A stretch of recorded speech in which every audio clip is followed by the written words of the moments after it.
Welcome to the Theprotoart. Be sure to like and subscribe for more content. So I wanted to do a very quick walkthrough as to how I air quotes mastered this track, just giving it a good volume boost, a little bit of EQing, and some compression.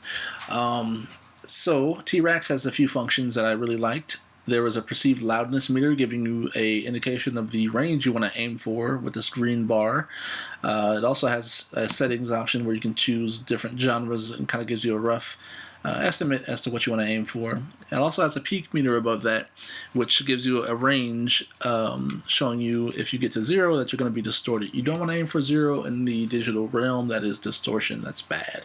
So give yourself a little bit of headroom, like -4 or .-4 decibels there. That's kind of what you want to aim for if you're sending this off to get printed or, as a CD or the final stage. Anyway, so let's get into this track. So the levels are a bit low and we're almost distorting, so we kind of have a base where we're starting from. So to get where we want to go, I started with a little EQ here, a vintage equalizer that T-Rax provides you.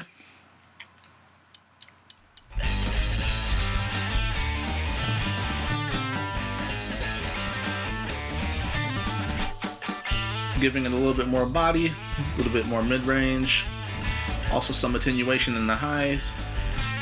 Following this up, give it a little bit of compression. Kind of gluing everything together. Don't worry about the peaks right now because we'll address that later on in this mix.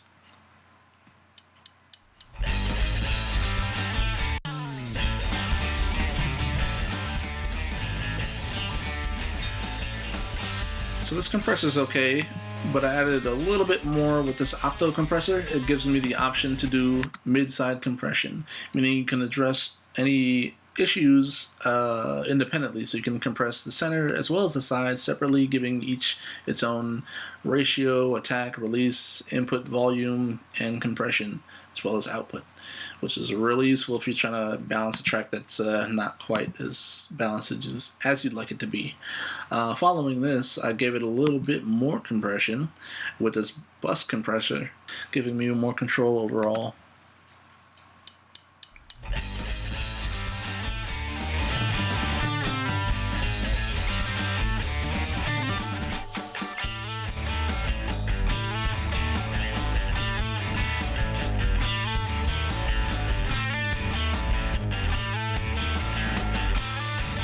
Next in line, I added a linear phase EQ, which is kind of how I explained with the mid-side independence.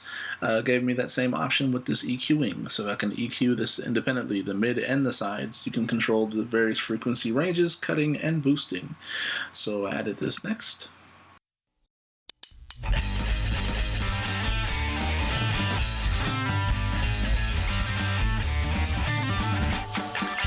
Notice our perceived loudness is just about where we want it to be.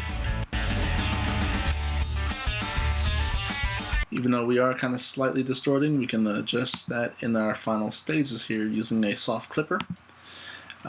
Each song will be different. Your song may be a little lower, so you might want to adjust the gain here or throughout each independent step, just slightly adding some gain. You don't want to go too crazy with it. You do want to give yourself some headroom to work with. See, my meters are really going.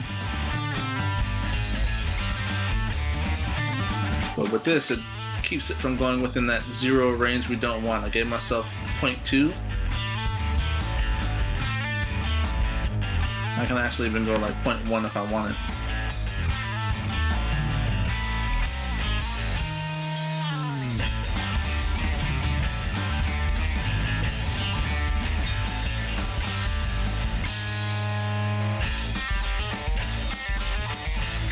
Last stage, I added this brick ball limiter.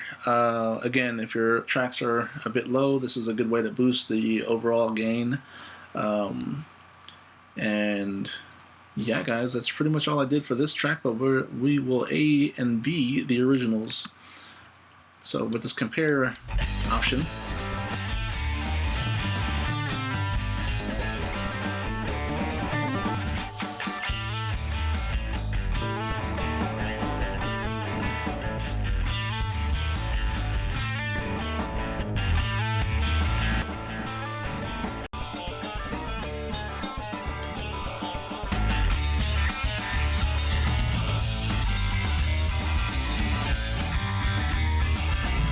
So we are just drifting in the range we want to be, and we are well within our distortion range here. We're not at 0, we're at like negative, what is it, point something, like 0.4.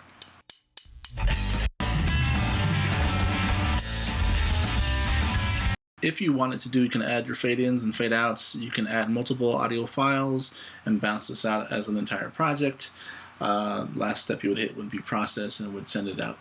Anyway, guys, if you have any questions, I know this is really rushed, but I wanted to show you how I approach this song, making it a little bit louder. This will give you like a rough master to send out to the artist, see if it's what they wanted to do. Anyway, be sure to like, subscribe, and hit that bell for the newest notifications and video releases. Be safe out there, and talk to you soon.